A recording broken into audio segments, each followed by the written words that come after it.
మనం ఏకీవించులాగిన దేవుడు మన సహాయం చేయనట్లు కొన్ని హెచ్చరికలు వాళ్ళ దగ్గర మనం పొందిన వాళ్ళమై ప్రభు వల్ల పాలిభాగస్తులుగా ఉండినట్లుగా కూడొచ్చిన ఆత్మదేవుడు మనం సహాయపడిన గాక. మొదటి కొరింథీ 11వ అధ్యాయము, ఫస్ట్ కొరింథియన్స్ చాప్టర్ 11 23 నుంచి 31 వరకు ఉత్తర ప్రత్యుత్తర రీతిగా చూద్దాం. మొదటి కొరింథీ 11:23 నుంచి. నేను మీకు అప్పగించిన దాన్ని ప్రభువులను పొంది తిని, ప్రభువైన అయిన యేసు తన ప్రియమైన రాత్రి ఒక రొట్టెని ఎత్తుకుని కృతజ్ఞతాస్తుతులు చెల్లించి,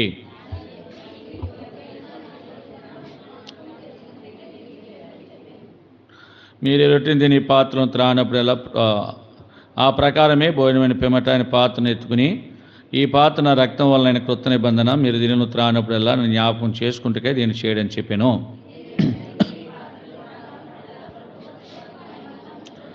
కాబట్టి ఎవడో యజ్ఞంగా ప్రభు రొట్టెని తిననో లేక ఆయన పాత్రలోని త్రాగునో వాడు ప్రభు యొక్క శరీరమును గూర్చియు రక్తమును గూర్చియు అపరాధి అగును. ప్రభు శరీరముని విచ్చింపగా తిని త్రాగువాడు తనకు శిక్షా విధి కలుగుడికే తిని త్రాగుచున్నాడు. 31 అంతా కలిసి, అయితే మనలను మనమే విమర్శించుకునే ఎడల తీర్పు పొందక పోదుము. దేవుని సహాయం కొరకు ప్రార్థన చేసుకుంటాం.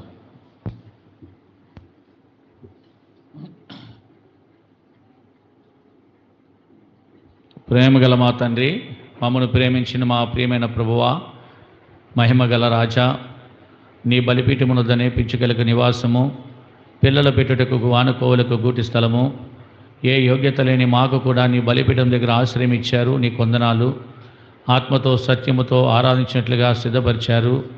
తిరిగి దేవా పరిశుద్ధమైన బలలో చేయవేయడానికి సిద్ధపరిచే దానికి ముందు 1 కొరింథీ 11:23 నుంచి 31 వరకు ఉత్తర ప్రత్యుత్తర రీతిగా చదివే భాగ్యం కూడా మాకు ఇచ్చారు. నీ కొందనాలు దేవా. నీ యొక్క దాసుని కనికరించండి, బూరుగా వాడుకోండి. నీ ప్రజలకు ఏ మాటలైతే అవసరమైనవో మీరే మాట్లాడండి. మీ తండ్రి ఆత్మ మీలో ఉండి మాట్లాడుచున్నారే కానీ మాట్లాడేవారు మీరు కారన్నా. ప్రియమైన తండ్రి, నీ వాక్కు పంపి ఏ విధముగా అయితే నాడు నీ ప్రజలను దేవ బాగు చేస్తూ వచ్చావో మా జీవితాలు కూడా బాగు చేయండి, కృప చూపించండి, సహాయం దయచేయండి. దేవా, నీ బలలో ఏ విధంగా మేము ప్రవేశించాలనేది మరొకసారి వాక్యం ద్వారా మమ్మల్ని హెచ్చరిక చేయండి. మమ్మల్ని కడగండి, మమ్మల్ని శుద్ధీకరించండి. దేవా, నీ ప్రేమలో, నీ కృపలో, మీ జ్ఞానంలో పెంచండి. దేవా, కనిపించిన శక్తులను దూరపరచండి. నీ ప్రభావం ఈ స్థలంలో ఉంచండి. మీ ఆధిపత్యం ఉంచండి, అధికారం ఉంచండి. దేవా, దుష్టుని దూరంగా ఉంచండి. ఇక పవరు, లైవ్, ఉమా తండ్రి శబ్దంత్రాలు అన్నీ కూడా మీ స్వాధీనంలో ఉంచుకోనండి. దేవా, శాతాన్ని కలిగించే ప్రతి అవరోధాలను చుడిపించండి. నీ ప్రసన్నత, నీ ప్రభావం ఉమా తండ్రి ఆనాడు దేవాలయం అంతా కూడా నీ చొక్కాయంచులు నిండిపోయాయి. అలాంటి చొక్కాయంచులు ఈ దేవాలయంలో కూడా ఉంచండి, సహాయపడుతూ రమ్మని. నీ దాసుని యొక్క కంఠాన్ని కూడా మీరే బాగు చేసి దేవా, నీ ప్రజలకు బోరుగా వాడుకొని నీ ప్రజలకు ఏ మాటలు అయితే అవసరమైనవో వాటిని మాట్లాడుతూ రమ్మని యేసు నామములో ప్రార్థించి వేడుకొనుచున్నాము తండ్రి, ఆమేన్.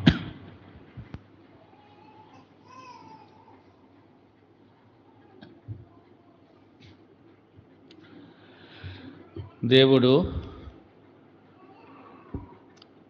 పూర్వదినాల్లో అనగా అబ్రహాము దినాల్లో వాక్యము ద్వారా ఆయన మాట్లాడుతుండేవాడు. చూడండి, ఆదికాండము 15వ అధ్యాయము చాలా పర్యాయాలు మనం చెప్పుకున్న మాటే మరోసారి సందర్భాన్ని బట్టి మీకు జ్ఞాపకం చేస్తున్నా. ఆదికాండము 15వ అధ్యాయము 1వ వచనం. ఇవి జరిగిన తరువాత యెహోవా వాక్యము అబ్రాహామునకు దర్శనమందు వచ్చి. చాలు. యెహోవా వాక్యము ఎలాగ వచ్చినాడు? దర్శన రీతిలో వచ్చి ప్రభువే స్వయంగా మాట్లాడుతూ వచ్చాడు. ఆయన పేరే ప్రకటన 19:13 మనం చూస్తాము. వాక్యమనే నామము కలిగిన వాడు. ఆయన పేరేని చెప్పండి, చదవండి. ప్రకటన గ్రంథము 19వ అధ్యాయము 13వ వచనం. త్వరగా. ప్రకటన రెవల్యూషన్ 19:13 త్వరగా.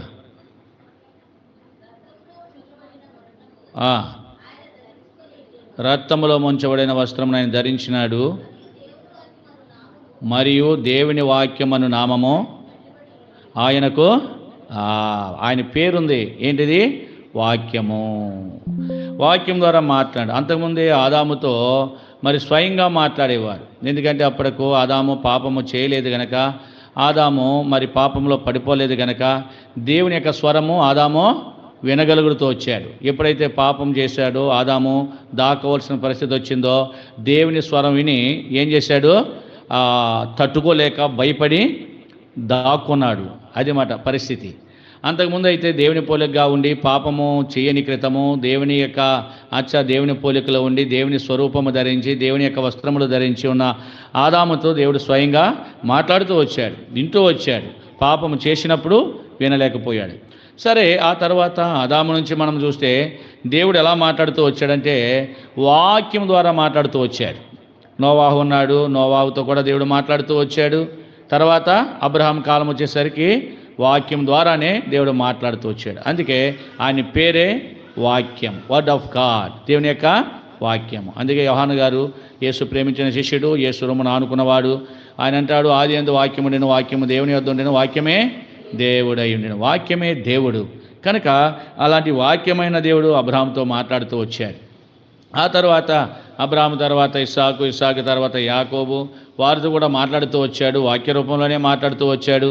అయితే మోషే కాలంలో వచ్చేసరికి మరలా సీనాయి పర్వతం మీద ఆయన స్వయంగా మాట్లాడడం ప్రారంభిస్తే ఇశ్రాయేలు ప్రజలు తట్టుకోలేకపోయారు. ఇశ్రాయేలు ప్రజలు భయపడ్డారు ఆయన స్వరాన్ని విని. ఏం చేశారంటే మోషే నీవు మాట్లాడు, మేము వింటాం, దేవుడు మాట్లాడితే మేము చనిపోతామన్నారు. చదవండి ఆ మాట. నిర్గమాకాండము 15వ అధ్యాయం. నిర్గమాకాండము 15వ అధ్యాయం. 15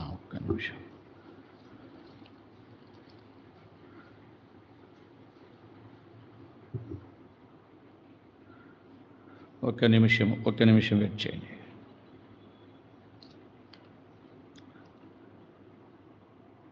నిర్గమాకాండము 20వ అధ్యాయం, క్షమించండి. నిర్గమాకాండము 20వ అధ్యాయము 18, 19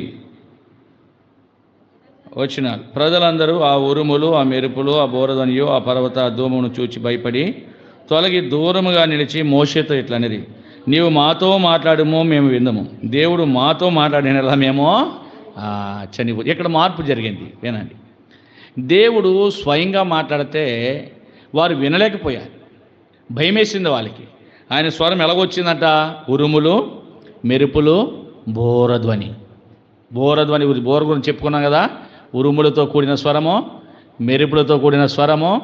ఒక మెరుపు మెరిస్తేనే తట్టుకోలేం. ఒక ఉరుము డమ్మందంటేనే గుండు జల్లుమంటది. అమ్మో, ఆయన మాట్లాడితే అలాగ ఉండేదంట. గుండె జల్లుమనేదంట, గుండె అదిరేదట. కనుక తర్వాత బోరధ్వని వినలే, చాలా శబ్దం అది. అందుకే అన్నారు మోషే దగ్గరికి వచ్చాయా, నువ్వు మాట్లాడు చాలు. నువ్వు మాట్లాడితే అంటే దేవుని దగ్గర దేవుడు మాట ఏదో నువ్వు తీసుకుని మాతో చెప్పు, మేము మాట్లాడితే మేమేమైపోతాం? చనిపోతాం అని మోషే గారిని రిక్వెస్ట్ చేశారు వాళ్ళు. అప్పుడు దేవుడు ఏం చేశాడంటే, నిజమే వీళ్ళు తట్టుకోలేకపోతున్నారు, సహించుకోలేకపోతున్నారు, వినలేకపోతున్నారని చెప్పి దేవుడు తన దాసులను ఏర్పరచుకొని వాళ్ళ దేవుని దాసులకు వర్తమానం ఇచ్చేవాడు. ఆ వర్తమానాన్ని ఏం చేసేవాడు మోషే? ప్రభు ఎలా చెప్పాడు, ఎలా ఉండాలని వారికి అందించేవాడు. మీకు అర్థమైందా? దేవుని వాక్కు మన కాలంలో కూడా స్వయంగా దేవుడు మాట్లాడడం కాదు. దేవుడు ఎలా మాట్లాడుతున్నాడంటే, దేవుడు తన దాసులకు ఏమిస్తాడు? వర్తమానం ఇస్తాడు. ఇది చెప్పు. ఆ వర్తమానము చెప్పబడుతున్నప్పుడు అది దేవుని దగ్గర దేవుని దాసుడు పొంది మీకు అందించేవాడే ఒక దూతగా ఉన్నాడు. దేవునికిని మీకును ఒక దూతగా ఉన్నాడు దేవుని దాసుడు. ఈ దినాల్లో దేవుడు తన దాసుల ద్వారా మనం మాట్లాడుతున్నాడు. మీరేం చేస్తారంటే మనోడే కదా, లేదా మన సేవకుడే కదా, ఇలా చూస్తూ ఉంటారు. అది దేవుని స్వరం అని గుర్తెరగరు. నిజంగా దేవుడే స్వయంగా మాట్లాడితే చచ్చిపోతాం.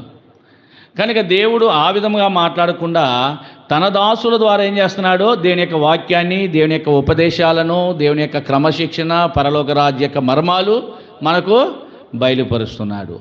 దాని యందు శ్రద్ధగా విని లోబడితే మనకి మేలే.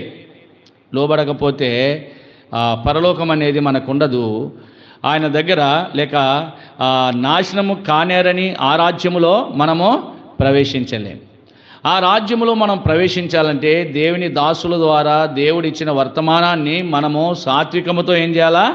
అంగీకరించాలా. అది యెహోవా వాక్యమే, మా మాటలు కాదు. మీకు అర్థమైందా? ఈ కాలంలో కూడా తన దాసుల ద్వారా దేవుడు మాట్లాడుతున్నాడు. స్వయంగా మాట్లాడితే మనం బ్రతకం, స్వయంగా మాట్లాడితే బ్రతకం. స్వయంగా జడ్జిమెంట్ ఇచ్చేశాడు. ఎవరికంటే బెల్షస్సరు, నెబుకద్నెజరు కుమారుడు.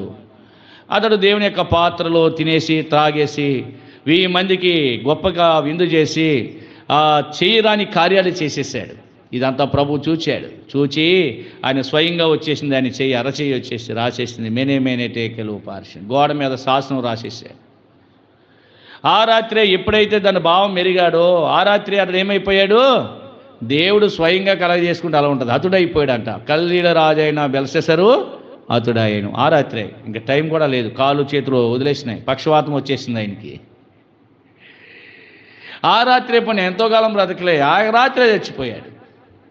దేవుడు కలుగజేసుకుంటే అలా ఉంటుంది. కానీ దేవుడు ఏం చేస్తున్నాడంటే తన దాసుల ద్వారా మనతో మాట్లాడుతున్నాడు. మాట్లాడితే ఎలా ఉంటుందంటే, ఎందుకు నా మానేసిన ప్రార్థన అంటే ఏదో సాగులు చెప్తావు, అయిపోయింది అక్కడితో అయిపోయింది అంటే అనుకుంటాం. కానీ అది దేవుని స్వరమని గుర్తించావు. కొన్నిసార్లు అబద్ధం కూడా చెప్తావు. ఎందుకు ప్రార్థన మానేసావంటే కొన్నిసార్లు అబద్ధాలు కూడా చెప్తావు. అది ఇది నా కోసమే కదా, దేవుడు అడిగినాడు కదా, దేవుడు తన దాసుని ద్వారా మాట్లాడించినాడు కదా అని ఎరగని వారముగా ఉన్నాం. ఎరిగిన వారం అయితే మందిరానికి ఒక్క ఆదివారం కూడా ఆబ్సెంట్ కాం.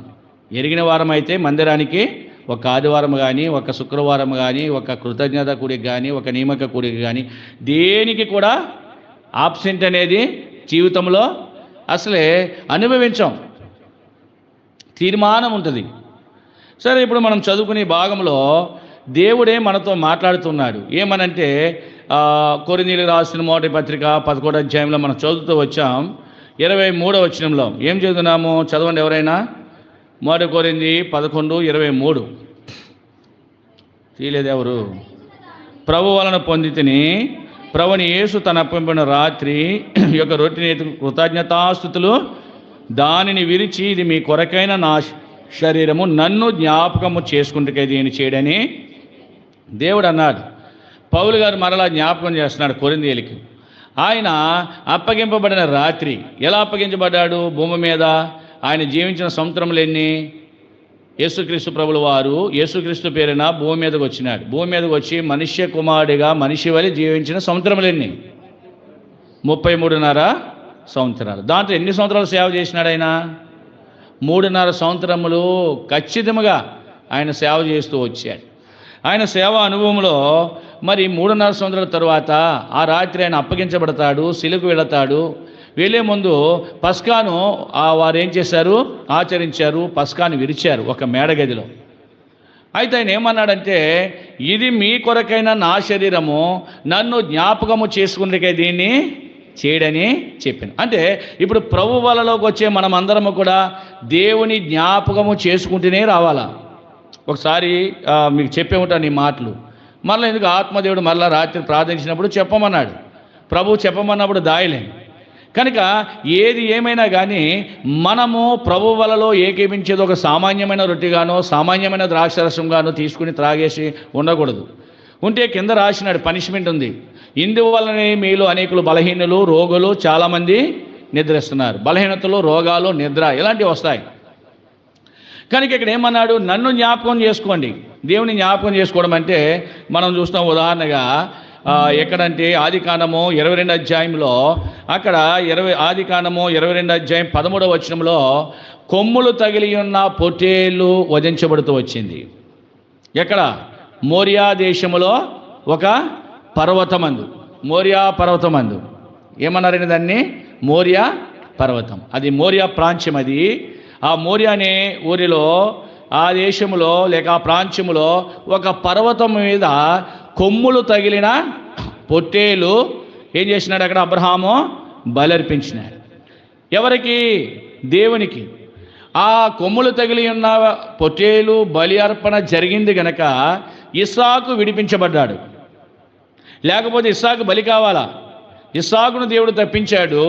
అక్కడ ఏమి చూపించాడు? కొమ్ములు తగిలి ఉన్న ఇస్సాకు ఆనందించాడు. ఇస్సాకు ఏం చేశాడు? ఆనందించాడు. అలాగే మనం చూస్తే నిర్గమకాండము నిర్గమాకాండము 12:22లో మనము చూస్తే ఇశ్రాయేలు ప్రజలు ఆ రాత్రి ఏం చేస్తున్నారంటే పస్కాను భుజిస్తున్నారు. వాళ్ళు కూడా యేసుప్రభు గారు భుజించిన వాళ్ళ దగ్గర నుంచి ప్రారంభమైంది ఆ పస్కా పండుగ అనేది. పస్కానికి అర్థం ఏంటంటే విమోచన. పస్కానికి అర్థము విమోచించబడుట లేక విడిపించబడుట. కనుక అలాంటి పస్కాను కూడా మరి ఇశ్రాయేలు ప్రజలు ఆ దినమే ఆరంభించారు. ప్రభు చెప్పాడు, వాళ్ళు చేశారు. ఏడాది గొర్రె పిల్లనే కానీ మేక పిల్లనే కానీ అది నిర్దోషమైనది ఉండాలా, అది పవిత్రమైనది ఉండాలా. అది ఎలా ఉండాలా? నిర్దోషమైనది ఉండాలా, దానిలో పవిత్రత ఉండాలా.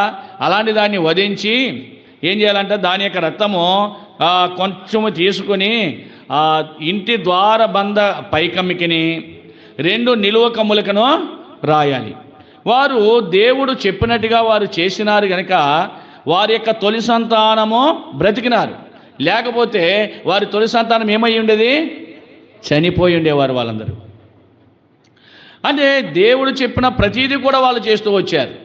దేవుడు చెప్పినట్టుగా చేశారు, దేవుడు చెప్పినట్టుగా నడిచినారు కనుక వారి యొక్క తొలి సంతానము బ్రతికించబడి ఐగుప్తు దేశం నుంచి ఎలా వచ్చారు వాళ్ళు?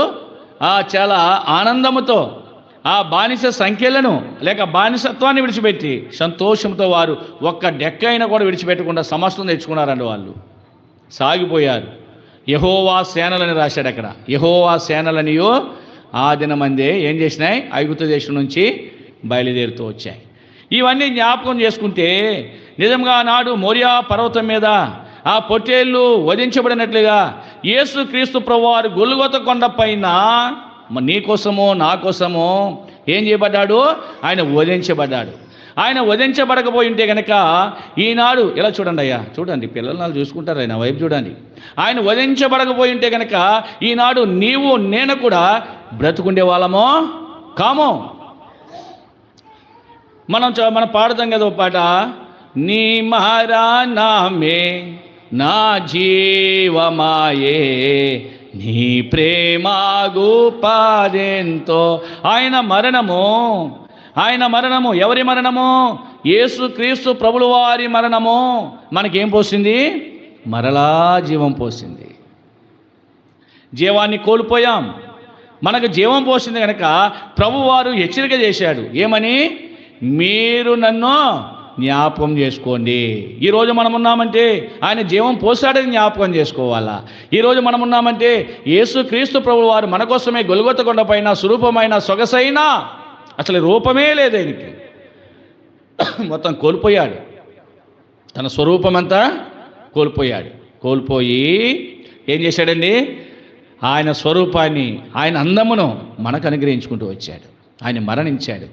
ఆయన గొల్గొతా కొండపైన వధించబడకపోయి ఉంటే కనుక, ఆయన గొల్గొతా కొండపైన మన కోసము ప్రాణము అర్పించకపోయి ఉంటే మనము బ్రతుకుండే వాళ్ళమో కాదు. ఆనాడు ఇస్సాకు వరకు గొర్రెపిల్ల వధించబడకపోయి ఉంటే కనుక, పొట్టేలు వధించబడకపోయి ఉంటే కనుక ఇస్సాకు బ్రతుకుండేవాడు కాదు. ఇశ్రాయేలు ప్రజలు ఆ ద్వారబంధ కమ్మికిని 2 నిలువ కమ్ములకు రక్తం రాసుండకపోయి ఉంటే కనుక వారి తొలి సంతానము బ్రతుకుండేవారు కాదు. ఈరోజు యేసుక్రీస్తు ప్రభువు వారు మన కోసము భూమి మీదకి వచ్చిన తండ్రి 2025 సంవత్సరాల క్రితము ఆయన మన కోసము మరణించకపోయి ఉంటే కనుక ఈ పాపాత్ముడైన ఈ మనిషికి విమోచన వచ్చుండేది కాదు. విమోచించబడ్డాం. అందుకే అన్నాడు, మీరు దీనిలోనిది త్రాగునప్పుడల్లా నన్ను ఏం చేయండి?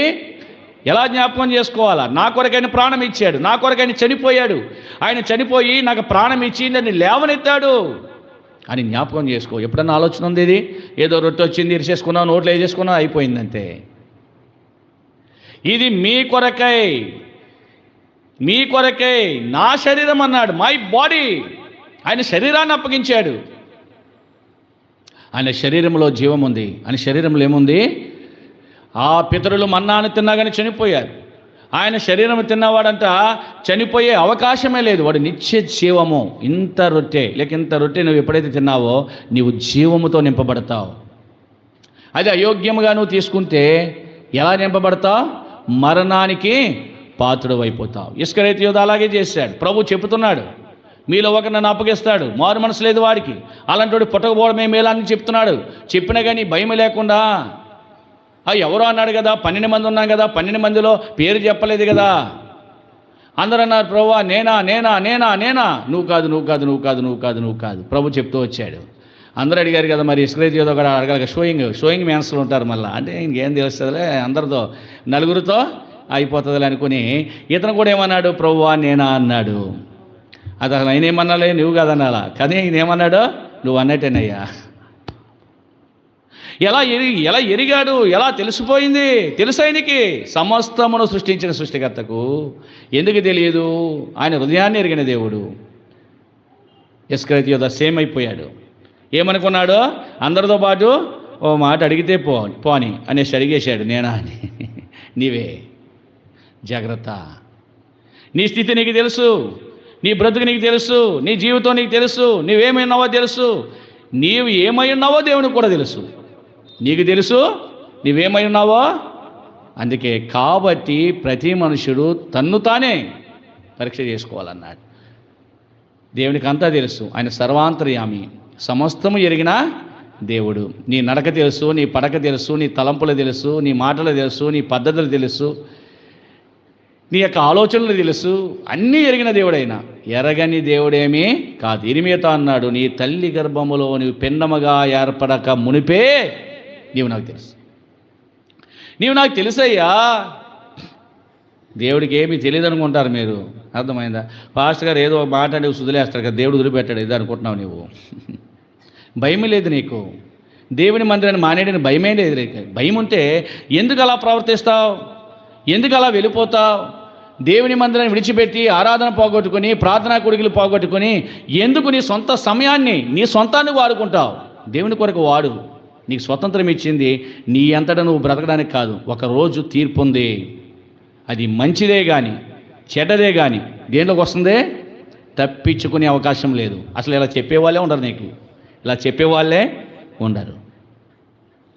కనుక ఇక్కడ అంటాడు, మీరు దీనిలోనిది త్రాగినప్పుడల్లా నన్ను జ్ఞాపకం చేసుకోండి. నేను ఏం చేశానో మీకోసము, ఎలాంటి కార్యాలు చేశానో, మీ కొరకు ఎన్ని పాటలు పడ్డానో. యోహాను సువార్త 1:29, ఇదిగో లోక పాపను మోసుకుని పోవు దేవుని గొర్రెపిల్ల, నీ భారమంతా ఆయన మోసాడు. నీవు ఎరిగావా? ఎప్పుడైనా ఆలోచించావా? నీవు మోయలేని భారము ఎవరు మోశారు? దేవాది దేవుడైన యేసుక్రీస్తు ప్రభువు వారు మోసాడు. నీ భారం నేను మోసాను, జ్ఞాపకం చేసుకోవా? అయ్యో ఈరోజు నేనున్నానంటే నా భారమంతా ఎవరు మోసారండి? ఎవరు మోసారు? ప్రభువు మోసాడని నీకు ఎప్పుడన్నా ఆలోచన ఉందా? నీకు లేనే లేదు కదా, ఏదో బ్రతికేస్తున్నావు అనుకుంటున్నావు అంతే. ఒక వ్యక్తి అలాగే అన్నాడు, కాళ్ళు చేతులు ఉన్నాయి కానీ ఉన్నంత కాలము ప్రభు సేవ, ప్రభు మందిరానికి నడవాలి, ఎంతో చేయాలనుకున్నాడు కానీ చేయలేకపోయాడు. కాళ్ళు చేతులు పోయాయి. కాళ్ళు చేతులు ఏమైనాయి? ఇప్పుడు పోయాయి. కాళ్ళు చేతులు పోయిన తర్వాత దేవుని సేవ చేయాలనుకున్నాడంట, దేవుని మందిరం రావాలనుకున్నాడంట. ఉన్నంతకాలం ఏమయ్యావు? నీ ఇష్టానుసారంగా నువ్వు వాడుకున్నావు, నీ ఇష్టానుసారంగా నువ్వు జీవించావు. నీ సొంతము, నీ పనులు, నీ అలవాట్లు, నీ పద్ధతులు, నీ నడవడిక, నీ ప్రవర్తన నువ్వు మార్చుకోలే, నీ ఇష్టానుసారంగా నువ్వు జీవించావు. ఇప్పుడు ఏమైనాయి? వంగిపోయాయి, కాళ్ళు చేతులు వంగిపోయాయి. ఇంక లేదు, నీలో సత్తువ లేదు. ఏమయ్యాడు అప్పుడు? చేయాలనుకున్నాడు కానీ ప్రార్థించాలనుకున్నాడు కానీ ప్రార్థన లేదు, రావాలనుకున్నాడు కానీ రాలేడు. ఏంటి నీ పరిస్థితి? చాలామంది చేసే పొరపాట్లవే. బలమునంత కాలము ఇష్టానుసారంగా ప్రవర్తిస్తూ ఉంటారు. బలం పోయిన తర్వాత దేవుడా ఏమంటారు? దేవుడా. అలా ఉండబోకు. దేవుడు నీ కొరకు భారం మోసాడు కదా, దేవుడు నీ కొరకు చనిపోయాడు కదా, దేవుడు నీ కొరకు చనిపోయి పాతి పెట్టబడి మృత్యుంజయుడే తిరిగి లేచాడు కదా, జ్ఞాపకం చేసుకో. నిన్ను పిలిచాడు కదా, ప్రయాసపడి భారం మోసుకుంటున్న సమస్త జనులారా నా యుద్ధకు వచ్చేసాయి. నీ భారం నేను మోస్తానయ్యా, అమ్మా నీ భారం నేను మోస్తాను. ఎవరంటారండి ఆ మాట? అంటారా? నీ భారం మోసే వాళ్ళు ఎవరైనా ఉన్నారా? నీ బాధలు తీర్చే వాళ్ళు ఉన్నారా? నీ అప్పులు నేను తీర్చేస్తానని ఎవరైనా నీ దగ్గరికి వస్తారా? అన్ని భారాలు ఆయన చేస్తాడంట, ఆయన మోస్తాడంట, అప్పులు తీర్చేస్తాడని కాదు అక్కడ. అన్ని భారాలు అంటే ప్రభువు మీద ఆధారపడితే ప్రభువే ఏం చేస్తాడు? దానికి ఒక దారిని, ఒక మార్గాన్ని చూపెడతాడు. నిన్ను తేలిక చేసేవాడుగా ఉంటాడు. అందుకే అన్నాడు, నన్ను జ్ఞాపకం చేసుకోండి. మీ కొరకే నేను చనిపోయాను, మీ కొరకే శరీరం ఇచ్చాను, నన్ను జ్ఞాపకం చేసుకోండి. ప్రభు వాళ్ళ దగ్గరికి వెళ్ళే ముందు మొట్టమొదటిగా ఆయన్ని జ్ఞాపకం చేసుకో. ఈరోజు నీవు ఇలాగున్నావంటే ఆయన ఆయన స్వరూపాన్ని కోల్పోయాడు, ఆ రూపాన్ని మనకిచ్చాడు, మనం బ్రతికించాడు, మనం పోషిస్తున్నాడు, మన భారాలు మోసాడు. జ్ఞాపకం చేసుకుని ప్రభు వాళ్ళ దగ్గర ఊరికినే రావద్దు, పరీక్షతో రా. రెండో మాట ఏంటి చూడండి, కొరింథీయులకు రాసిన మొదటి పత్రిక 11వ అధ్యాయం 26వ వచనం. 26, మీరు ఈ రొట్టెని తిని ఈ పాత్రలోని త్రాగినప్పుడల్లా ప్రభువు వచ్చే వరకు, చాలు, ప్రభువు వచ్చే వరకు అనగా హోప్. ప్రభు రాబోతున్నాడు. ఆయన మరణించిన దేవుడు, చనిపోయినాడు, సమాధి చేయబడ్డాడు, సమాధిలో లేడు, తిరిగి లేచాడు, బేతేను నుంచి పరలోకానికి ఏమైపోయాడు, ఆరోహణమైపోయాడు, వెళ్ళిపోయాడు. ఆయన ఎట్లు వెళ్ళాడో అలాగే వస్తాడు. ఎట్లు వెళ్ళాడో చూస్తున్నారంటే శిష్యులందరూ అలాగే చూస్తున్నారండి. ప్రభు వైపు చూస్తుంటే దూతలు వచ్చారు. ఏమి అలా చూస్తున్నారు మీరు అని అడిగినారు. మా ప్రభు వెళ్ళిపోతున్నాడు, ఆయన చూస్తున్నాం అన్నారు వాళ్ళు. ఎవరు? శిష్యులు. అప్పుడు వాళ్ళు ఏమన్నా సమాచారం ఇచ్చారు తెలుసా? ఆయన ఎలాగైతే వెళ్ళాడో అలాగే భూమి మీదకి వస్తాడు. ఇప్పుడు మనిషి కుమారుడు అంటే ప్రభావంతోనే వెళ్ళాడు. ఇప్పుడు మనిషి కుమారుడు కాదైనా దేవుని ప్రభావంతోనే వెళ్ళాడు. ఎట్లు వెళ్ళాడో అట్లాగే మేఘాల మీద వెళ్ళిపోయినాడు కనుక అలాగే దిగి వస్తాడు. అంటే ఆయన మరలా రాబోతున్నాడు. భూమి మీద 1000 ఏండ్ల పరిపాలన మనం చెప్పుకున్నాం కదా. ఎన్ని ఏండ్ల పరిపాలన? 1000 ఏండ్లు యేసు ఎల్లాలో రాజ్యము ఏలును. 1000 ఏండ్లు యేసు ఎల్లాలో రాజ్యము ఏలు. ఆయన రాజ్యం ఏళతాడు. ఆయన రాజ్యం చేసే దేవుడు. ఆయన రాజ్యం ఇహలోక సంబంధమైనది కాదు. 1000 ఏండ్ల పరిపాలన. ఆ 1000 ఏండ్ల పరిపాలనలో నువ్వు ఉండాలంటే 7 ఏండ్ల ఎక్కడ ఉండాలా? 7 ఏండ్ల తీర్పులోనూ 7 ఏండ్ల 3.5 సంవత్సరాల తీర్పు, 3.5 సంవత్సరాలు గొర్రెపిల్ల పెండ్లి విందు. అంటే 7 ఏండ్లు పరలోకములో పరదేశంలో ప్రభుత్వం ఉంటావు. మధ్యాకాశంలో 7 ఏండ్లు ఉంటావు. 7 ఏండ్లు ఎక్కడ ఉండాలా? ప్రభు దగ్గర ఉండాలా. మొదటి పునరుత్థానం అది. మొదటి పునరుత్థానమందు పాలు గలవారు ధన్యులు అన్నాడు. అక్కడ భూమి మీద ఏమున్నాయి? 3.5 సంవత్సరాలు ఏమో శ్రమలు, ఇంకో 3.5 సంవత్సరాలు ఏమో మహాశ్రమలు ఉన్నాయి. చక్కగా గుర్తుంది మీకు, మంచిది. గాడ్ బ్లెస్ యు, ప్రభు దీవించుగాక. శ్రమలు, మహాశ్రమలు ఉన్నాయి. పరలోకములో తీర్పు, ఆ విశ్వాసులకు అక్కడ విందు. ఆ విందు అనంతరము 1000 ఏండ్ల పాలన భూమి మీదకి మరలా ప్రభు రాబోతున్నాడు. 1000 ఏండ్లు పరిపాలన చేస్తాడంట ఆయన. ఆయన పాలనలో ఏముండవు? కన్నీరు లేదు, కలత లేదు, దుఃఖము లేదు, బాధలే లేవు. కనుక ఆ విధముగా ఆయన 1000 ఏండ్ల పరిపాలన చేయట కొరకే, లేక తన భక్తులను బోర శబ్దముతో పరలోకానికి తీసుకుని పోవుడు కొరకాయ, మేఘాల మీద కొనుపోబడి కొరకాయ ఏం చేస్తున్నాడంట ఆయన? ఏం చేస్తున్నాడా? మరలా ప్రభు వచ్చు వరకు. ఇది ఎప్పుడు వరకు చేయాలి మనము? ఆయన ఎప్పటి వరకు జ్ఞాపకం చేసుకోవాలా? ఇది ఆదివారం జ్ఞాపకం చేసుకోవడం, మళ్ళీ వచ్చే ఆదివారం జ్ఞాపకం చేసుకోవడం, అంతే కదా మన పని. ఈ ఆదివారం జ్ఞాపకం చేసుకుంటాం, బైబిల్ బయటకు వస్తాం, మళ్ళీ ఆదివారం గుర్తు వచ్చింది, దులిపేస్తాం, ఇదంతా దుమ్మ పట్టేసిందని, మళ్ళీ ఆదివారం దాకా బైబిల్ గుర్తురాదు. అలా ఉండకూడదు. Due somebody everyday. ప్రతి దినము కూడా మనం ఏం చేయాలంట? ప్రభువుని జ్ఞాపకం చేసుకోవాలి. ప్రభు కొరకు ఏం చేయాలంట? కనిపెట్టాలి. యెహోవా కొరకు ఎదురు చూచువారు నూతన బలం పొందుతారు. వారు పక్షిరాజుల వలె రెక్కల చాచి పక్షి వలె ఎగిరిపోతారు. కొంత దూరం మటుకే, ఎక్కువ దూరం కాదు. పక్షిరాజు వలె మేఘాల వరకే వాళ్ళు ఏం చేయగలరు? ఎగరగలరు. అక్కడి నుంచి ఏం తీసుకుపోతాయి? మేఘాల వారిని తీసుకుపోతాయి. చాలా అద్భుతమైన మాటలు బైబిల్లో ఉంటాయి. కనుక ఏది ఏమైనా కానీ ప్రభు వచ్చే వరకు మనం ఏం చేయాలంట? ఏం చేయాలా? కనిపెట్టే వారముగా ఉండాలి. ఆ ప్రభు వచ్చే వరకు మనం ఆయన కనిపెట్టాలి, నిరీక్షించాలా. నిరీక్షణ అంటే అర్థం ఏంటి? నిరీక్షణ అంటే అర్థము ఆశించుట, విశ్వసించుట, నమ్మకం ఉంచుట. మర్చిపోకూడదు ఈ 3 విషయాలు. ఇవన్నీ కూడా నిరీక్షణలోనే ఉన్నాయి.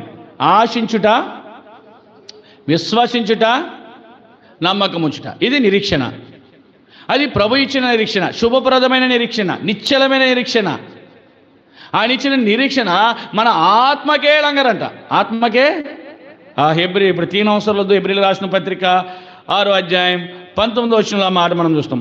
ఆత్మకే లంగరు వంటిది, నిశ్చలమును స్థిరమును మన ఆత్మకే. వాడకి 4 లంగరులు ఎంత బలమైనవో ఆ నిరీక్షణ కూడా మన ఆత్మకే. ఆ నిరీక్షణకర్త అయిన ప్రభువు లంగరు వలె ఉంటాడు. మనము ఆ లంగరు వలె గట్టి పునాది కలిగి ప్రభు కొరకు ఏం చేయాలా? ఎదురు చూచే గుంపులో నువ్వు ఉండాలా. ఎక్కడ ఎదురు చూస్తున్నావు? ఎక్కడ ఎదురు చూస్తున్నావు? నువ్వు చూస్తున్నావా? ఈరోజు ఆదివారం వచ్చింది, ఎప్పుడు ఆదివారం వస్తుందా, ఎప్పుడు ఆదివారం వస్తుందా, ఎప్పుడు నా ప్రభువును ఆరాధన చేస్తానా, ఎప్పుడు శుక్రవారం వస్తుందా, ఎప్పుడు నా ప్రభువును ప్రార్థన, ఎప్పుడు ఊరు వెళ్ళిపోదామా, ఎప్పుడు ఆ ఊరు వెళ్ళిపోదాం, ఎప్పుడు ఏ ఫంక్షన్కి వెళ్ళిపోదాం, ఎప్పుడు మా పనికి వెళ్ళిపోదామా, ఎప్పుడు నా ఉద్యోగం చేసుకుందాం, ఇది ఆలోచన చేస్తున్నావా? లోక సంబంధమైనది నువ్వు ఆలోచన చేస్తున్నావు. దైవికమైన దృష్టితో నువ్వు ఆలోచనలు లేవు. తమ స్వంత పనులలో విశ్వాసులు, తమ స్వంత పనులలో విశ్వాసులు కొందరు నిద్రించుచున్నారుగా, కొందరు నిద్రించుచున్నారుగా, మేల్కొను వారే తాబడుదురు, విడువబడిన మీ గతి ఏమగు. ఎవరు నిద్రపోతున్నారంట? నిద్రపోయేది ఎవరు? విశ్వాసులే, అవిశ్వాసులే కాదు. రక్షించబడ్డ వాళ్ళే, బాప్తిస్మం పొందిన వాళ్ళే, ఆరాధించే వాళ్ళే, ప్రార్థన చేసే వాళ్ళే. ఎంతమంది నిద్రపోతున్నారు? అందరూ కాదు, మరలా అందరూ ఉండరు, కొందరు. అర్థమైందా? కొందరు పైకి భక్తి గలవారయుండి దానిని, శక్తిని వేషధారులు వాళ్ళు. పైకి చూస్తే ఎంతో భక్తి. ఎలాంటి భక్తి అంట? మేడి పండు లాంటి భక్తి. కవి ఊరికే రాయలేదు ఆ పాట. మేడి పండు చూడు మేలిమయ్యుండు, పొట్ట ఇప్పి చూడు పొరుగులున్నంటాడు. చాలా బ్యూటిఫుల్ ఫ్రూట్ అది, చాలా అందమైన ఫలం అది. కానీ దాని యొక్క స్వభావము ఎలాంటిదంట? అది మాట. విశ్వాసులే, విశ్వాసాన్ని చెప్పుకుంటున్నావు, విశ్వాసాన్ని మందిరానికి వస్తున్నావు, కానీ ఏది నీ స్వభావం ఎక్కడ మారింది? కనిపెడుతున్నావా? అయ్యో ఎప్పుడు ఆరాధన చేయాలా, ఎప్పుడు ప్రార్థన చేయాలి, ఇది ఉండాలా. దేవుని పిల్లలకి ఏముండాలా? ఎప్పుడు నా దేవుని మందిరానికి పోదునా. చూడండి, మగ్దలేని మరియా, వేరొక మరియా, స్త్రీలు, 4 స్త్రీలు ఉన్నారు కదా, యోహన్న, సుసన్న, వీళ్ళందరూ ఏం చేశారు? ఎప్పుడు సుగంధ ద్రవ్యాలు పట్టిపోయి నా ప్రభువుకు పూయాలి. ఆదివారము ఇంకను చీకటిగా ఉన్నప్పుడే వెలుగు వచ్చేసి లేచిపోయి తాజీగా వండుకొని తినేసి ఎప్పుడో ప్రార్థన రావడం కాదు. ఏమ్మా ఎందుకు ఆలస్యమైందండి? పిల్లలు కొన్ని పెట్టానండి. ఇది కాదు. ఈరోజు ఆదివారం, లే, త్వరగా లేకు, లెమ్మో సీయను, లెమ్మో, నీ బలం ధరించుకో. యెషయా 60వ అధ్యాయంలో చెప్తున్నాడు. మరి ఎందుకు ధరించుకోలేకపోతున్నావు? ఎందుకు నువ్వు చక్క పెట్టుకోలేకపోతున్నావు నీ పనులు? తమ సొంత పనులు. ఏ పనులు ఇవి? నీ సొంత పనుల్లో నీ విశ్వాసాన్ని కోల్పోతున్నావు. ఎక్కడ కనిపెడుతున్నావు? కనిపెట్టాలా. నువ్వు ఆదివారం కొరకే కనిపెట్టలేని వాడువు, ఆదివారం కొరకే కనిపెట్టలేని దానవు, దేవుని కొరకు ఎలా కనిపెడతావు? ఎత్తబడతావా? నీ ఆత్మీయత ఏమైపోయింది?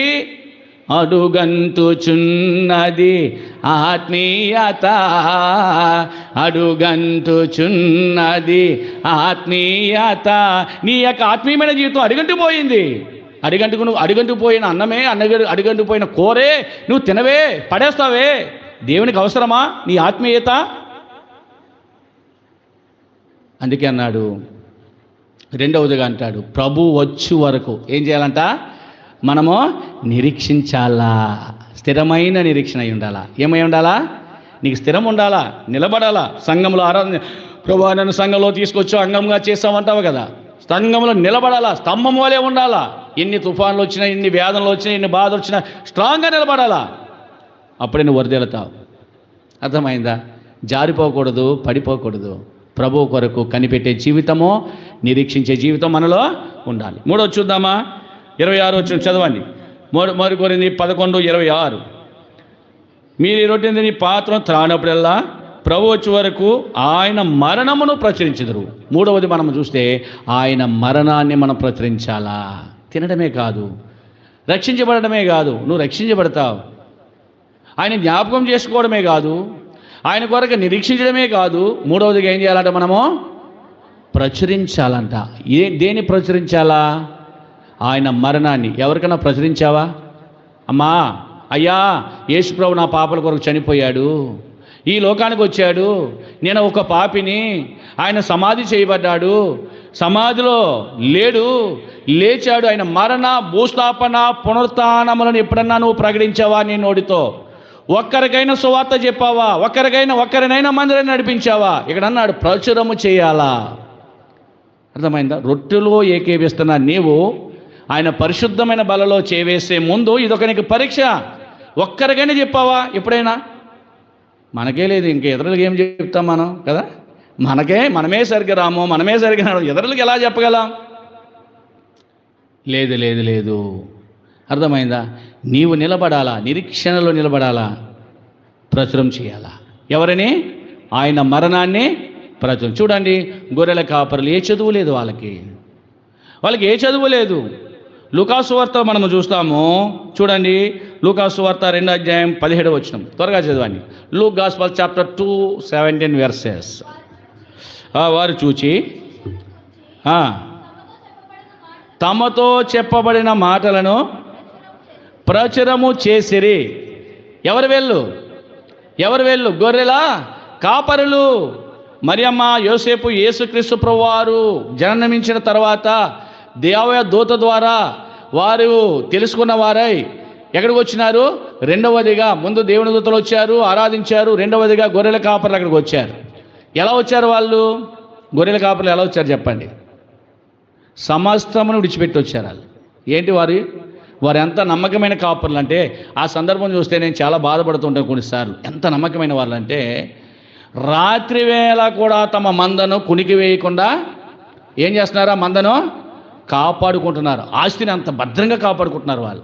ఇప్పుడు రాత్రి గల సమయంలో కూడా, పగటి వేళ కాస్తున్నారంటే ఓకే, రాత్రి వేళ నిద్రపోయే సమయంలో కూడా కునికి వేయకుండా ఆ మందను అలాంటి మందను ఈ బెత్లెహేములో యేసుక్రీస్తులో ఒక రక్షకుడు పుట్టాడన్న మాట తెలియగానే విడిచిపెట్టి వచ్చేసారంట వాళ్ళు. నీవు విడిచిపెట్టగలవా? నీవు విడిచిపెడతావా? విడిచిపెడతావా? ఎక్కడ విడిచిపెడతావు? విడిచిపెట్టిన గా నుంచి నా ఉద్యోగం తీసేస్తారేమో, నన్ను పనిలోకి రానివ్వరేమో, నాకు పని ఉండదేమో, నాకు బ్రతుకుదేరు ఉండదేమో, లేదా ఇంకోటి అంటే లోకం సంబంధమైనదే ఆలోచన చేస్తావు. కానీ సమస్తము ఇచ్చిన దేవుని కొరకు ఇంత కూడా నువ్వేం చేయలేవు, ఆలోచన చేయలేవు. ఈనాడు జరిగేది అదే. ఎప్పుడు ఆలోచన చేస్తావు? మళ్ళీ ఒక సొరక తగిలిన తర్వాత, సొరక అంటే ఒక నష్టం వచ్చిన తర్వాత దేవుడా అంటూ వస్తావు. దేవుడు ఎలా ఒప్పుకుంటాడు? ఎన్నిసార్లు? 1-2 సామెతలు 29:1 ఏం రాసినాడు అక్కడ? ఎన్నిసార్లు గద్దించినను లోబడని వాడు మరి తిరిగి లేకుండా ఏమొస్తుందంట? ఏమొస్తుంది చెప్పు? హఠాత్తు నాశనం చెప్పాలా? తండ్రులు తప్పు చేస్తే పిల్లలు చెప్పవచ్చు, పిల్లలు తప్పు చేస్తే ఏ విషయాల్లో? దైవికమైన కార్యముల విషయంలో, వేరే విషయాల్లో కాదు. అర్థమైందా? గాడిదే చెప్పింది ఎవరికి? ప్రవక్తకు, నువ్వు తప్పుదారిని పోతున్నావయ్యా అని. హఠాత్తు నాశనం వస్తుంది, ఏం చేయగలవు? నేను తప్పించేవాడెవడు? ఎవ్వరు ఉండరు. ప్రియా సహోదరుడా, గొర్రెల కాపరులు అన్నీ విడిచిపెట్టేశారు, వచ్చారు, లోకరక్షకుడైన యేసుప్రభుని చూచారు, ఆనందించారు. ఆయన్ని గూర్చి తమతో చెప్పబడిన మాటలు దూత చెప్పింది. వాటిని ఏం చేశారంటే వాళ్ళు ప్రచురించారు, చెప్పారు. చెప్పకపోతే మరియమ్మ యోసేపులకు ఎలా తెలుస్తుంది? మరియమ్మ అయితే ఆ మాటలంతా హృదయంలో భద్రం చేసుకుందంట. అంటే ఏం చేసింది? దాచుకుంది. ప్రచురించాలా? ఎవరిని ప్రచురించాలా? ఎవరిని? నీవు ఏది విడిచిపెట్టవు, ప్రచురించవు. సువార్త అన్నా రావు, ఇంకోటన్నా ఏదో చెప్తూ ఉంటావు, కాలు నొప్పిలో, ఒళ్ళు నొప్పిలో, లేకపోతే అది ఇది అని చెప్తావు. ఆయన ప్రచురించడం అంటే సువార్తలో నడవడమే, ప్రభును ప్రచురం చేయడమే. నువ్వు కూడా ఉన్నావు దాంట్లో. అక్కడ చెప్పేది ఒకలే మైక్లో చెప్పినా కానీ ఆ సువార్తలు ఎవరున్నావు? నీవు కూడా ఉన్నావు. ప్రభును ప్రచురించావు, ప్రభును చాటడానికి వెళ్ళావు. ఎంత అద్భుతమైన మాటలు తెలుసు ఇవన్నీ. మనం ఏం చేయాలంటే మూడవదిగా ఆయన మరణ, భూస్థాపన, పునరుత్థాన శక్తిని మనం ఏం చేయాలంట? ప్రచురం చేయాలి. అందుకే కీర్తనకాడైన దావీదు అన్నాడు 40వ కీర్తనలో ఏమన్నాడు? రండి చదువుదామా. కీర్తన శామ్ చాప్టర్ 40:10 40 అధ్యాయం 10వ వచనం. నీ నీతిని నా హృదయములో నుంచుకొని నేను ఓరకుండలేదు, నీ సత్యమును నీ రక్షణను నేను వెల్లడి చేసి, నీ నీతిని నీ సత్యమును నా హృదయంలో ఉంచుకుని ఓరుకోలే. ఏం చేశాడంట? వెల్లడి చెప్పాడంట, సమాజానికి చెప్పాడు, ఆయన ఉపకారాలు చెప్పాడు, ఆయన నీతిని ప్రచురించాడు. మరి నువ్వు ప్రచురించవా? ఏం చేయాలంట? ప్రభు వాళ్ళ దగ్గరికి వచ్చే మనము మొట్టమొదటిగా ఏం చేయాలా? ప్రభును జ్ఞాపకం చేసుకోవాలి. నీ కొరకు చేసిన కార్యాన్ని జ్ఞాపకం చేసుకోవాలి. రెండవది, ఆయన రాకడను కొరకు ఏం చేయాలి? మనము కనిపెట్టే వారంగా ఉండాలి, ఎదురు చూసే వారంగా ఉండాలి, నిరీక్షించే వారముగా ఉండాలి. ప్రభు వచ్చే వరకు కూడా నిలబడి ఉండాలా, నిరీక్షించాలా. మూడవది, ప్రభువు గురించి మనము ప్రచురించే వారముగా ఉండాలి. గొర్రెల కాపరులు, చదువులేని వాళ్ళు అన్నీ వదిలిపెట్టుకున్నారు, ప్రభు గురించి వచ్చారు, ప్రచురం చేశారు. ప్రచురం చేసే లిస్టులోనే ఉన్నావా లేదా? పరీక్ష చేసుకో. పరీక్ష కొరకు ఏం మాటలు? 4వది చూద్దామా. 28వ వచనం చదవండి. 1 కొరింథీ 11:28. కాబట్టి ప్రతి మనుషుడు ఏం చేయాలా? నీకు నీవుగానే పరీక్ష చేసుకోవాలా. ఎదుటి వాళ్ళ కొరకు పరీక్ష. ఇది పరీక్ష అనేది ఎవరి కొరకు? నేను ఏమై ఉన్నానో, నేను ఎలా ఉన్నానో, నేను ఎలా బ్రతుకుతున్నానో, ఎలా జీవిస్తున్నాను అనేది నీకు నీవుగానే పరీక్ష చేసుకోవాలా. కానీ మనం ఏం చేస్తాం? ఆపోజిట్. ఏం చేస్తామండి? నీ గురించి నువ్వు చెప్పుకోమంటే ఏది చెప్పం, ఎదరు వాళ్ళ గురించి చెప్పమంటే పలానాది అలాగండి, పలానాది ఇలాగండి, పలానోడు ఎలాగండి. నీ గురించి ఎంతమంది చెప్పుకుంటున్నారు? అసలే ఎప్పుడైనా ఆలోచన చేసావా నువ్వు? ఆలోచన ఉందా? చాలా పర్యాలు మనం చెప్పుకోవడం ఏంటి? భారత రాజ్యాంగ నిర్మాత కూడా అదే చెప్పాడు. ఇలా అంటాడు, ఇలా పెడతాడు ఏలు, ఇలాగ. ఇంతేనా? పొజిషన్ భారత రాజ్యాంగ నిర్మాత డాక్టర్ బిఆర్ అంబేద్కర్. ఆయన రాజ్యాంగం రాశాడు కదా, ఇలా పెడతాడు. ఎక్కడ చూసినా ఇలాగే ఉంటుంది బొమ్మ చూడండి. ఎందుకంటే ఒక ఏలు పెట్టిన ఒక వ్యక్తిని చూపించినప్పుడు ఇంకో ఏలు ఎవరిని చూపెడుతుందంట? పైనున్న దేవుడు చూస్తున్నాడు, జాగ్రత్త అని. ఉన్న 3 ఏళ్ళు ఎవరిని చూపెడుతున్నాయి? నన్నే. 3 ఏళ్ళు ఎటైపు ఉన్నా చెప్పండి? నన్నే. అంటే మెజార్టీ ఎవరిది? మెజార్టీ ఎవరికి ఉందండి? నీకే. నీ దగ్గర ఎన్ని తప్పిదాలు ఉన్నాయి, కానీ ఏటి వ్యక్తికి మాత్రం ఇలా చూపెడతావు. జాగ్రత్త, పైన దేవుడు చూస్తున్నాడు అని అర్థం అడదానికి. ప్రియా సహోదరుడా, విమర్శించుకో, పరీక్షించుకో. పరీక్ష లేకుండా ప్రభువుల దగ్గర రాకు. ఏదో ఆషామాషి అనుకుంటున్నా దేవుని సన్నిధి ప్రార్థన అంటే, దేవుని సేవకులతో బ్రతిమాలించుకుంటా ప్రార్థన చేయించుకోవడమే నీకు భారం అయిపోతూ ఉంటుంది, విధేయత ఉండదు. అర్థమైందా? విరిగి నరిగిన హృదయంతో రా, పరీక్ష చేసుకోవాలా. నీ జీవితాన్ని ఎదరోళ్ళ గురించి పరీక్ష చేయకు. అర్థమైందా? ఎదరోళ్ళ గురించి నువ్వు పరీక్షించవలసిన అవసరం లేదు. నీ గురిసో నీకు పరీక్ష చేసుకో. నేనేమై ఉన్నాను? ప్రభు వస్తే నేను ఎత్తబడతానా? ప్రభువుకు నమ్మకంగా ఉన్నానా? ప్రభు బలలో పాల్పొందడానికి అర్హత నాకుందా? వాక్యం దేవుడు మాట్లాడుతున్నాడు కదా, ఎదరోళ్ళ కోసం మనకెందుకు? అక్కడ ఏమన్నాడు? కాబట్టి ప్రతి మనుషుడు నీకు నీవుగానే. ఇది క్రైస్తవ జీవితం అంటే. ఎదుటి వ్యక్తి గురించి పరీక్ష చేసేది క్రైస్తవ జీవితమో కానే కాదు. దేవుడు మెచ్చే కార్యం కానే కాదు. అలాంటి వారికి దేవుని రాజ్యంలో పాలు పంపులే లేవు. 1000 ఏళ్ల పాలనలో వాళ్ళు ఉన్నారు, 1000 ఏళ్ల పాలనలో కూడా వాళ్ళు ఉన్నారు. పరీక్ష చేసుకోవాలా. చూడండి ఏమని పరీక్ష చేసుకోవాలా. రెండు మాటలు చూపిస్తారు. 2 కొరింథీ 13:5, 2 కొరింథీ చాప్టర్ 13:5 చదవమ్మా. 2 కొరింథీ 13:5 ఎక్కడ చదువుతున్నారు మీరు? మీరు విశ్వాసం గలవారై ఉన్నారో లేదో మిమ్మల్ని మీరే శోధించుకొని చూచుకుని, మిమ్మల్ని మీరే పరీక్షించుకుని, మీరు భ్రష్టులు కాని యేసుక్రీస్తు మీలో ఉన్నాడని మిమ్మల్ని గురించి మీరే ఇక్కడ అంటాడు. మీరు విశ్వాసం ఉందా లేదా? మీకు విశ్వాసం ఉందా లేదా? మీకు మీరే ఏం చేయండి? శోధించుకోండి, పరీక్ష చేసుకోండి. అంతే. నేను ఎలా ఉన్నాననేది. ఎవరి కోసం మనము పరీక్షించవలసిన వారము కామో, అలాంటి అర్హత నీకు లేదు. ఒక వ్యక్తి వైపు చూపెడితే 3 ఏళ్ళు నీ వైపు చూపెడుతున్నాయి. నీలో నీతి లేదు. నీతి లేని మనుషుడు జాతికే కేడు. ప్రియా సహోదరుడా, మీరు విశ్వాసం గలవారు ఉన్నారో లేదో నీకు నీవే పరీక్ష చేసుకో. ఎదరుల విశ్వాసం నీకెందుకు? నువ్వు ఎంత విశ్వాసంగా బ్రతుకుతున్నావో, నువ్వు ఎంత విశ్వాసివో నీవు పరీక్ష చేసుకుంటే తెలిసిపోతుంది కదా. అందుకే దావీదు అంటాడు ఎక్కడంటే 139వ కీర్తన చివరి వచనం చదవమ్మా. కీర్తన గ్రంథము 139 చివరి వచనం. నీ కాయాసకరమైన మార్గము నాయందున్నదేమో చూడుము, నిత్య మార్గమున నన్ను నడిపించుము. అతనికి అర్థమైంది, ప్రభువా నేను ఎక్కడైనా నీకు ఆయుసం తెప్పించానేమో, నీకెక్కడైనా ఆయుసం తెప్పించానేమో, నన్ను చూడవయ్యా, చూడు, పర్లే, నువ్వు చూసే దేవుడవు, పరీక్ష చేసుకో.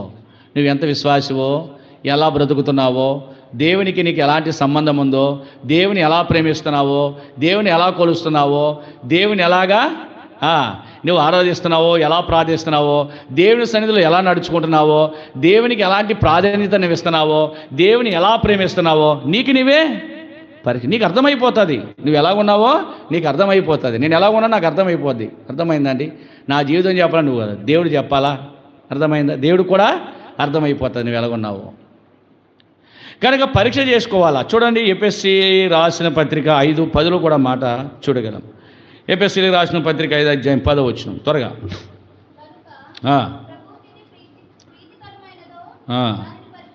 గనుక ప్రభువుకేది ప్రీతికరమైనదో దానిని పరీక్షించుచు వెలుగు సంబంధుల వలె నడుచుకునడి.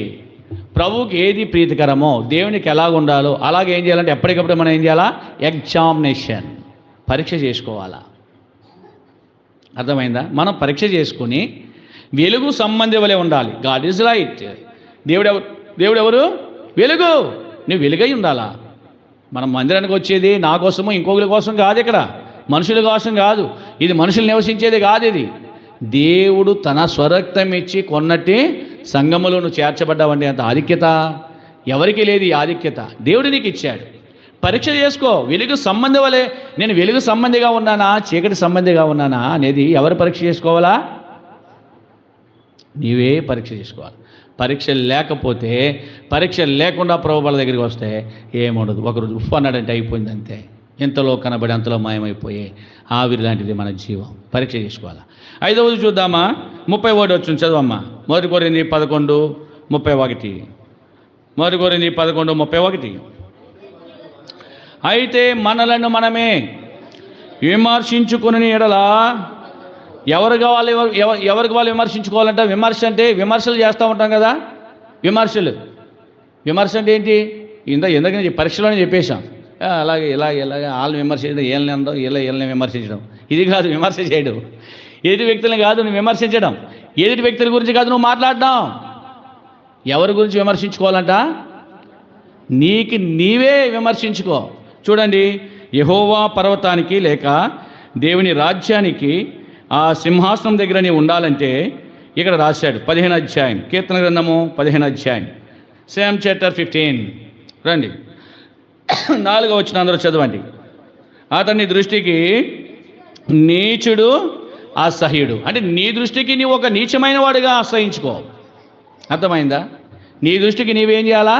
నేను ఒక జ్ఞానిని కదా అని నువ్వు అనుకోవద్దు. జ్ఞాని తన జ్ఞానమును బట్టి, సూర్యుడు తన శౌర్యమును బట్టి ఏం చేయకూడదు? అతిశయించు. నాకు ఇది ఉంది కదా, నాకు అది ఉంది కదా, నాకేంట్లే లే. నీ అతిశయం ఎంత? జీరో.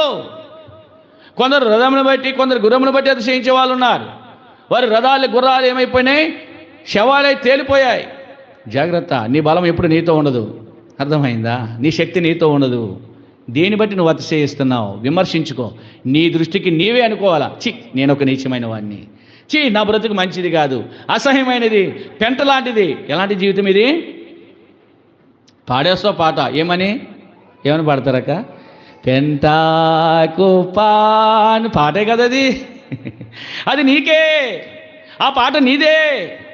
ఏంటది? పెంటాకు పానుండి నన్ను లేవానెత్తితివి,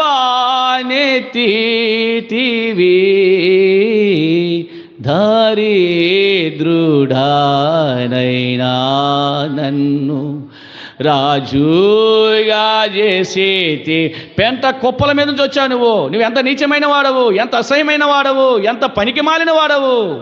అలాంటి నిన్ను దేవుడు ఏం చేశాడు? నీ జీవితాన్ని ఒకసారి విమర్శించుకో.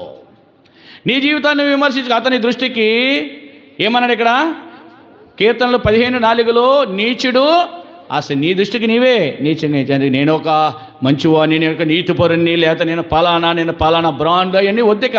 నీ బ్రాండ్లు అన్నీ దేవుని దగ్గర పనిచేయవు. నీ యొక్క స్థాయిలు దేవుని దగ్గర పనిచేయవు. నువ్వు ఉన్నతమైన అర్హతలు దేవుని దగ్గర పనిచేయవు. ఎవడు దీనుడై నా మాట విని వణుకుచుండెనో వానినే నేనేం చేస్తున్నాను?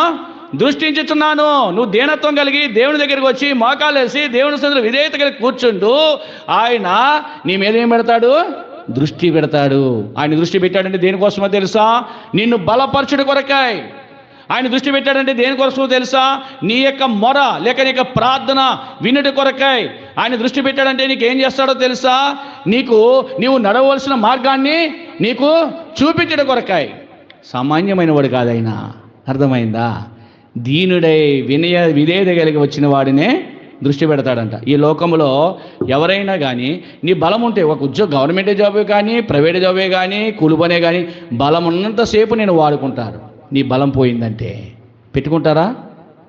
నువ్వు ఏదో చేసావని ఏదో కృతజ్ఞత కలిగిన కొంతమంది 5,000 ఇంచుకో 10,000 ఇంచుకో ఇదిలాగా పడు హాస్పిటల్లో పోయి నీ జీవితం నువ్వు పడిన అక్కడితో డిలీట్ చేసేస్తారు. అంతే మన జీవితం. అది పోయిన తర్వాత ఎక్కడి నుంచి వస్తుంది? ఏమీ ఉండదు. ఎవడు నేను పట్టించుకునే నాదుడే ఉండడు. ఎందుకు నా జీవితంలో నేను అలాంటి బాధ అనిపించాను. 2005 సంవత్సరంలో NHI టోల్గేట్లో పనిచేస్తున్న సమయాల్లో నా కన్నుపోయినప్పుడు ఈ గుడ్డివాడు వద్దని తీసేశారు. ఈ గుడ్డివాడు వద్దని ఆ టోల్గేట్ అనే ఉద్యోగం నుంచి నన్ను ఏం చేశారు? ఏం చేయాలా, ఎలా బ్రతకాలా, ఎలా జీవించాలా ఏడ్చాను. అయ్యో ప్రభువా, ఏంటి స్థితి? ఈ గుడ్డోని ఎవరు పెట్టుకుంటారు తండ్రి? ఎంత హేళన! అర్థమైందా? అప్పుడు దేవుడు శ్రమల ద్వారా నన్ను సేవలోకి తీసుకొచ్చాడు. శ్రమల ద్వారా నాకు చూపు దయచేసావంటే చాలు. ఎక్కడి నుంచి చావైనా నీతోనే, బ్రతుకైనా నీతోనే. ఇదే దేవుని దగ్గర నా యొక్క ఒడంబడిక. 1999లోనే సేవా పిలుపు దేవుడు పిలిచాడు. యాకోబు దర్శనం ద్వారా మనం పాడతాం పాట. అది ఏంటా పాట? అది ఏంటంటే నీకు ఆలోచన నేను తెలిపేది అనే పాట. దాంట్లో చాలా విచిత్రమైన, వాస్తవానికి ఆ పాటలో చరణం లేదు, ఒరిజినల్ పాటలు. కానీ ఆ చరణము ఎవరో వచ్చి నా దగ్గర పాడుతున్నారు. ఒక రాత్రి వేళ తెల్లవారుజామున 3 గంటలకు. అంతటన్నో ఇంతటన్నో ఎంతటైనా యాకోబు, అంతటన్నో ఇంతటన్నో ఎంతటైనా యాకోబు, కలను నీకు నే చూపించేదను, విశ్వాసించి నీవు నాయోధాకూర. నేను అనుకున్నాను దేవుడి పిలుపట్టి ఎక్కడో పిలుస్తాడు అనుకున్నాను. ఇది అనుకోలేదు నేను. నా కన్ను పోయిన తర్వాత అది గుర్తొచ్చింది. ఎప్పుడు? ఈ దర్శనము. యాకోబు యొక్క కలను నువ్వు చూపిస్తాను. యాకోబుని ఏ విధంగా అయితే దీవించానో నిన్నే నేను దీవిస్తాను, రా. సేవా పిలుపు. ప్రభు దగ్గర అడిగాను, క్షమించి తండ్రి. అప్పటికే 10 సంవత్సరాలు అయింది. 1999లో సేవా పిలుపు వచ్చింది. 2009 సంవత్సరంలో కన్నుపోయింది. 2009లో కన్నుపోయినప్పుడు 10 సంవత్సరాలు నిర్లక్ష్యంగా దేవునికి ఇష్టంగా బ్రతకలేని వాడుగా బ్రతికాను. అప్పుడు దేవుడు శ్రమల ద్వారా ఎరగొట్టాడు, నలగొట్టాడు, ఆయన పాదం దగ్గర పడేశాడు. అది నా ఒడంబడిక. నేనేదో సామాన్యంగా బుద్ధి కోసమో బ్రతుకు దేరి కోసమో సేవకు వచ్చినని కాదు నేను. అందుకే ఎన్నో తుఫానులు, గాలి తుఫానులు, ఎన్నో శ్రమలు, ఎన్నో నిందలు, ఎన్నో అవమానాలు భరించినా కానీ దేవుడు ఏం చేస్తున్నాడో, ఆయన పిలిచాడు, ఆయన పిలిచిన వారిని దేవుడు ఏం చేయడు? విడిచిపెట్టాడు. నమ్మకమైన వాడు మన దేవుడు. కనుక విమర్శ అనేది నీ కోసమే కానీ ఇతరుల కోసమో ఏం చేయకూడదు? విమర్శించబోకు. విమర్శించావా నీ జీవితం వేస్ట్. నీ జీవితమో ఎలాంటిది? నీ దృష్టికి నీవు నీచమైన వాడు, ఒక గుడ్డివాడవు. ఓ గుడ్డివాడిని దేవుడు సేవకు పిలిచాడు, కళ్ళిచ్చి పిలిచాడు. గుడ్డివాడిగా పిలవలే, కళ్ళిచ్చి పిలిచాడు నన్ను. ఈరోజు చూడగలుగుతున్నానంటే అది దేవుని కృపయే. అది దేవుని కృపయే. ప్రియా సహోదరి సహోదరుడా, కాబట్టి ప్రతి మనుషుడు తను పరీక్షించుకోవడమే కాదు, విమర్శ చేసుకోవాలా. చూడండి, ఈ మాట రాసింది ఎవరు? మనకు మనమే అంటే అందులో ఎవరున్నారు? ఈ అధ్యాయం రాసిన గ్రంథకర్త కూడా ఉన్నాడు. ఎవరు ఆ గ్రంథకర్త? మీకు తెలుసు కదా, చెప్పండి. పౌలు గారు అమ్మో, ఆయన అంటాడు మనలను మనమే అంటాడు. అంటే నేను కూడా విమర్శించుకోవాలా. ఎలాంటి వ్యక్తి ఈ మాట రాశాడంట? మూడో ఆకాశానికి ఎక్కిపోయాడంట. ఎక్కడికి? మధ్యాకాశము దాటి మూడో ఆకాశము ప్రభు దగ్గరికి వెళ్ళిపోయి అక్కడ వచింప సఖ్యము కాని మాటలు విన్నాడంట. అవి మనుషులు ఎవరు పలకరంట. అలాంటి మాటలు విన్నాడంట. అలాంటి మాటలు విని దిగొచ్చాడు మరలా కిందకి. దిగొచ్చిన వ్యక్తి అంటాడు ఏమన్నాడు? మనలను మనం అంటే నేను కూడా విమర్శించుకోవాలా. నిన్ను విమర్శించడం కాదు, నేను విమర్శించుకోవాలా, నీకు నీవుగానే విమర్శించుకోవాలా. అలాంటి వాళ్ళే బల్ల దగ్గర రావాలి. ఈ దినం నీ పరిస్థితి ఏంటి? ఎవరి కొరకు విమర్శిస్తున్నావు? నీవు విమర్శించుకుంటున్నావా? ఈ 5 విషయాలు జ్ఞాపకం చేసుకో. ప్రభు బలలో చేవేసే ముందు ఈ 5 చాలా ప్రాముఖ్యమైనవి. మొదటిది ఏంటి? ఆయనను జ్ఞాపకం చేసుకో. ఆయన మన కొరకు చనిపోయిన విధానము, మన కొరకు శ్రమించిన విధానము, మన కొరకు ప్రాణం పెట్టిన విధానము మనం ఏం చేయాలా? జ్ఞాపకం చేసుకోవాలి. రెండోది ప్రభు వచ్చే వరకు కనిపెట్టి నిరీక్షించాలా. మూడోది ఏంటి? ఆయన మరణాన్ని మనం ప్రచురం చేసేవారం ఉండాలా. 4వది పరీక్షించుకోవాలా. 5వది విమర్శించుకోవాలా. ఈ 5 నీలో లేకపోతే ప్రభు బల్ల దగ్గర రాకు. దయచేసి రాకు. వచ్చినావా నీవేమవుతావు చెప్పండి? ఏదో ఊరికనే అలక్ష్యంగా దేవుడు అడుగుతాడు. మీ సేవకుడు చెప్పినాడు చాలాసార్లు ప్రభు బల్ల దగ్గర రావద్దంటే, నువ్వు విశ్వాసవే కదా, రక్షించబడ్డాను కదా, నువ్వు వచ్చి ఇరిసేసినావు. ఎంత పాపము, ఎంత శోధన. నువ్వు వినలే. దేవుడు నేను పక్కన పెడతాడు, పరలోకం నీకు ఇవ్వడు. ఇందువల్లనే మీలో అనేకులు బలహీనులు, రోగులు. చాలామంది నిద్రిస్తున్నారు. బలహీనతలు తెచ్చుకోవద్దు, రోగులు కావద్దు, నిద్రలోనికి పోవద్దు. మనకు మనమే పరీక్షించుకుందాం. ఈ 5 విషయాల్లో మెలకువ కలిగి ప్రభువు చెప్పినట్టుగా నడిచిన వాళ్ళే ప్రభు బల్ల దగ్గర రండి. వారు జీవాన్ని పొందుకుంటారు. 7 ఏండ్ల తీర్పులో ఉంటారు, విందులో ఉంటారు, 1000 ఏండ్ల పరిపాలనలో ఉంటారు. నూతన ఆకాశమును నూతన భూమిని కూడా వారు చూస్తారు. మొదటి భూమి ఆకాశమిక లేదు, సముద్రమికనో లేదు. ఇలాంటి పాతదంతా కూడా గతించిపోతుంది, పంచభూతాల్లో లయమైపోతాయి. కానీ వారు మాత్రము నిత్యము బ్రతికేవారు ఉంటారు. నిత్యం బ్రతకాలని కాశ ఉంటే కనుక ఈ క్షణమే, ఇప్పుడే ఈ 5 చేసి చూడు. తప్పనిసరిగా 100% నువ్వు దేవుని రాజ్యాన్ని స్వతంత్రించుకుంటావు. అలా ఉండినట్లుగా కూడా వచ్చిన ఆత్మదేవుడు మనం సహాయపడిన గాక. ఆమేన్.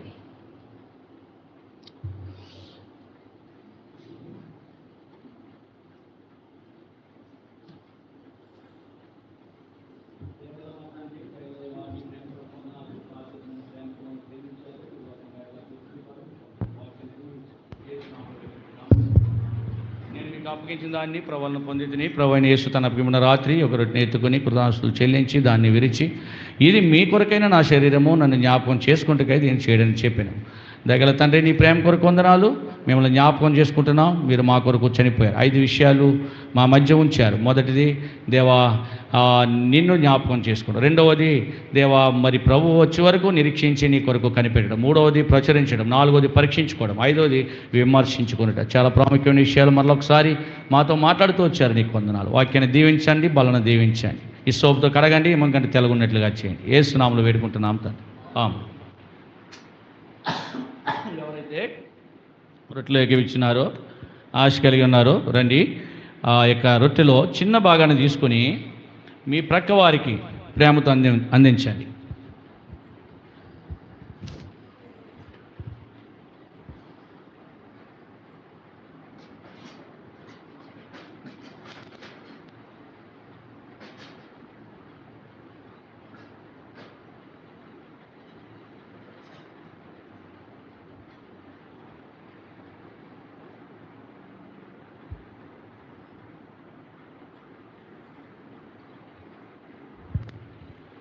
రొట్టె మీదకు వచ్చినప్పుడు చేతితో చిన్న భాగాన్ని తీసుకొని మీ ప్రక్కవారికి ప్రేమతో ఇవ్వండి.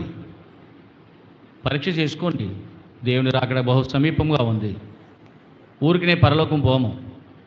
పరలోకం పోవాలంటే మనము ప్రభు చెప్పినట్టుగా, ప్రభు తన దాసుల ద్వారా మాట్లాడుతూ ఉన్నాడు. ఆ మాటలు సాత్వికంతో మనము అనుసరించే వారముగా ఉండాలి.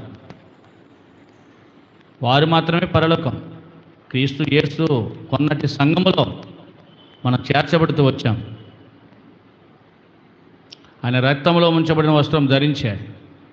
దేవుని వాక్యమని నామము కలిగిన వాడుగా ఉన్నాడు. దయచేసి సిస్టర్స్ మీ ప్రక్క వారికి ఇవ్వండి.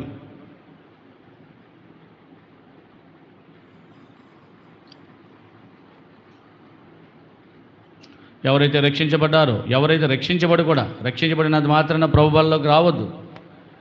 మనం విన్నాము కదా 5 విషయాలు. ఈ 5 మనలో ఉంటేనే ప్రభు బల దగ్గర రండి, మీలో ఉంటేనే.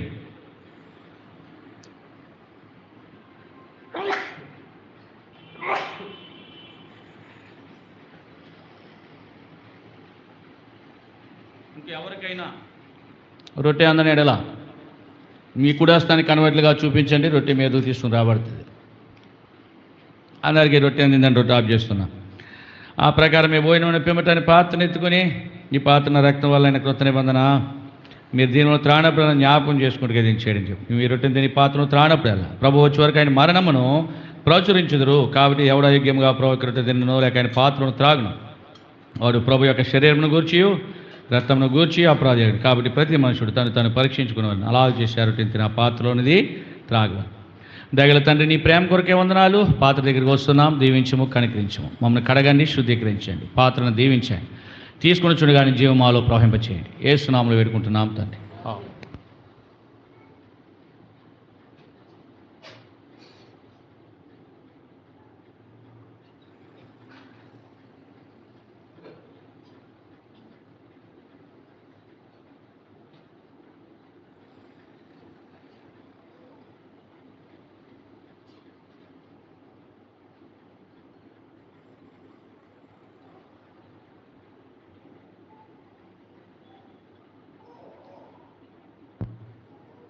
నశించు వారికి నీ సిలువా వెర్రితనముగానున్నది,